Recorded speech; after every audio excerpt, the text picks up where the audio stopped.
semuanya, di sini saya akan memaparkan isu bidang birokrasi tentang ketidaknetralisasi aparatur sipil negara di Kota Magelang pada Pilkada 2024. Alasan saya memilih isu ini karena isu ini dapat memberikan wawasan penting untuk memperbaiki tata kelola pemerintah di Kota Magelang.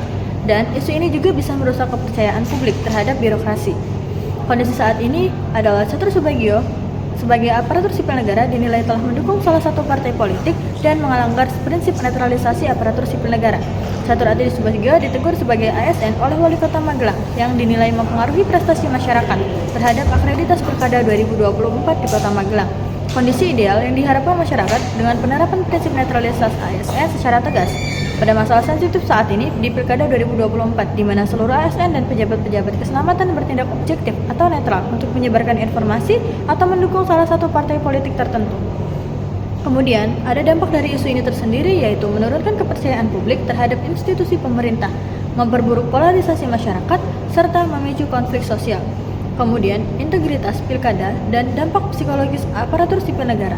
Kemudian, pihak terdampak pada isu ini adalah masyarakat yang memilih secara seluruh dan aparatur sipil negara secara keseluruhan.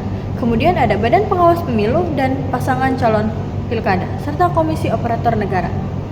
Penyebab dari isu ini tersendiri yaitu kurangnya pemahaman. Aparatur sipil negara sering kurang memahami batasan antara peran profesional dan pribadi dalam menjalankan tugasnya. Kemudian, kurangnya pelatihan dalam sosialisasi terkait netralisasi aparatur sipil negara, khususnya pada saat berpilkada.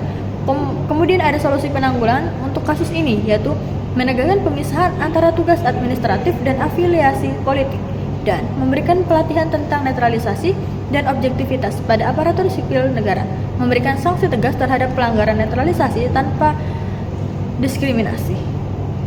Sekian yang bisa saya sampaikan, terima kasih.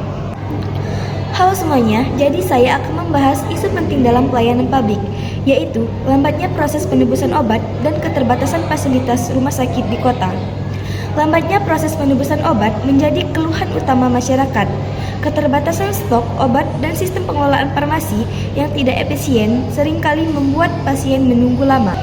Padahal, obat yang cepat tersedia sangat penting untuk mendukung proses penyembuhan. Selain itu, rumah sakit hanya memiliki 136 kamar yang tidak cukup untuk memenuhi kebutuhan pasien. Ketika layanan kesehatan meningkat, keterbatasan ini menjadi kendala besar. Faktor-faktor ini menimbulkan keluhan masyarakat, meningkatkan risiko kesehatan pasien, dan mengurangi kualitas serta kepercayaan terhadap layanan kesehatan.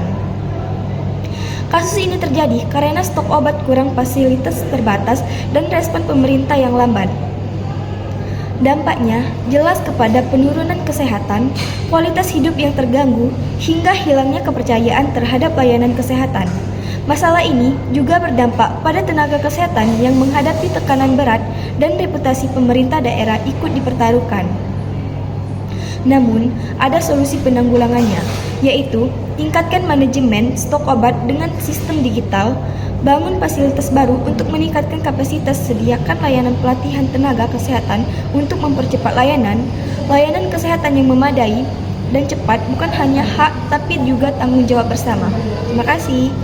Di sini saya akan menjelaskan tentang isu kebijakan publik. Saya mengambil contoh wajib belajar 12 tahun. Alasan saya memilih isu kebijakan publik wajib belajar 12 tahun yaitu untuk meningkatkan kualitas sumber daya manusia dan meningkatkan kesetaraan akses pendidikan dengan tujuan untuk memastikan setiap anak di Indonesia mendapatkan pendidikan yang setara. Kondisi saat ini untuk isu kebijakan publik wajib belajar 12 tahun di Indonesia menunjukkan kemajuan dalam hal peningkatan akses pendidikan, tetapi juga menghadapi beberapa tantangan yang mempengaruhi keberhasilan implementasinya. Kondisi ideal untuk kebijakan publik wajib belajar 12 tahun adalah ketika seluruh anak di Indonesia tanpa terkecuali memiliki kesempatan yang sama untuk mengakses dan menyelesaikan pendidikan baik jenjang SMA atau SMK dengan kualitas pendidikan yang setara dan relevan dengan kebutuhan mereka. Dampak positif dari adanya wajib belajar 12 tahun yaitu yang pertama, peningkatan kualitas sumber daya manusia, yang kedua, mengurangi angka kemiskinan dan ketimpangan sosial, yang ketiga, peningkatan kesadaran pengguna pendidikan, yang keempat, pengurangan angka putus sekolah, yang kelima, peningkatan produktivitas nasional. Dampak negatif atau pandangan dari wajib belajar 12 tahun ini, yang pertama, dukungan ekonomi di ibu kota, yang kedua, tekanan pada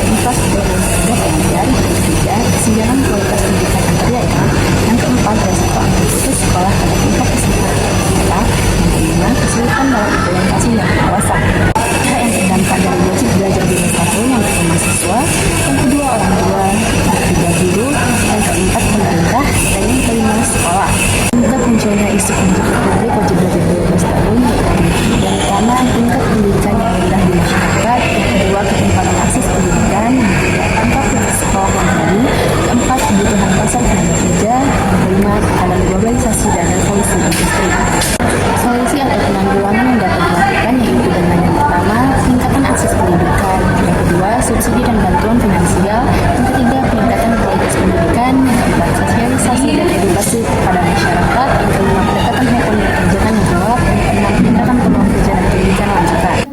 Halo semuanya, saya Michelle Arianti. Di sini akan membawakan isu aktual tentang isu kepemimpinan publik. Di sini saya akan membahas kasus yang sangat hangat dibicarakan, yaitu kasus yang melibatkan Tom Lembong, mantan Menteri Perdagangan Indonesia. Kasus ini kini menjadi sorotan publik. Lembong dijadikan tersangka dalam dugaan korupsi terkait kebijakan impor gula kristal mentah pada saat menjabat sebagai Menteri Perdagangan pada periode 2015 hingga 2016.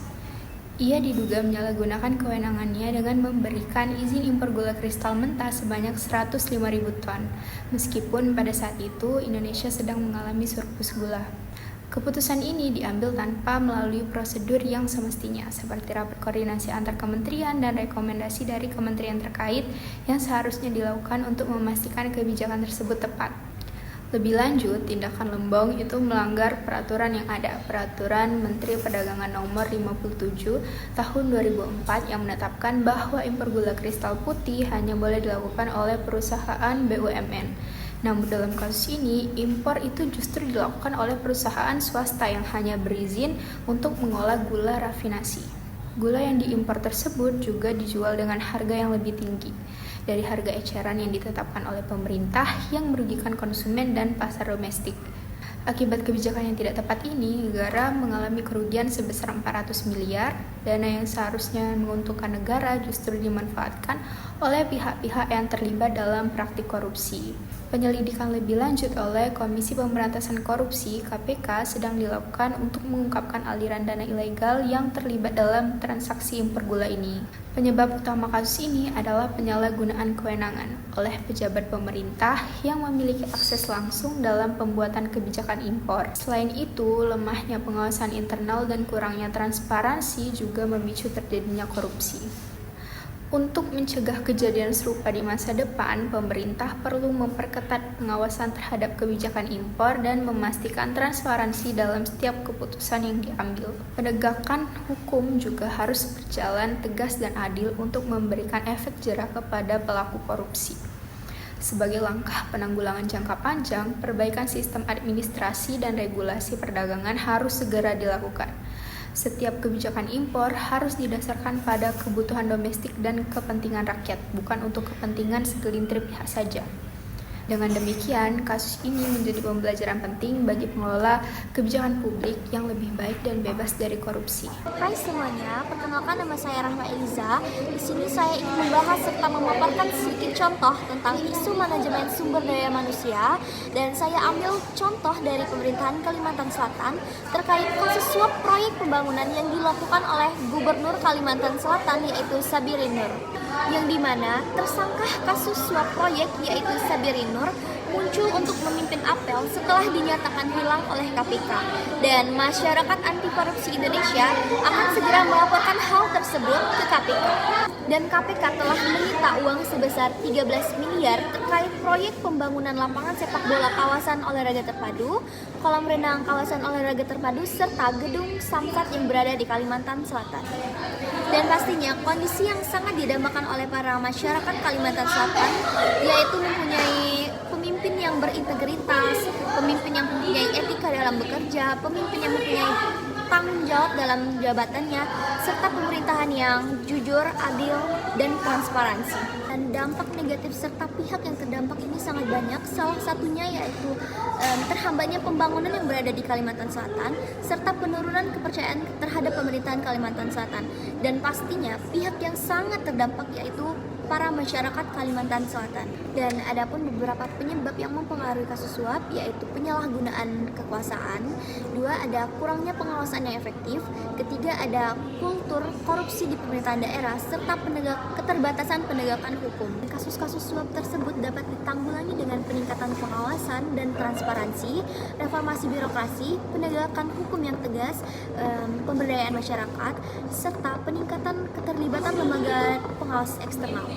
Oke, teman-teman, sekian penjelasan dan pemaparan saya terhadap isu manajemen sumber daya manusia. Saya akhiri dengan wassalamualaikum warahmatullahi wabarakatuh.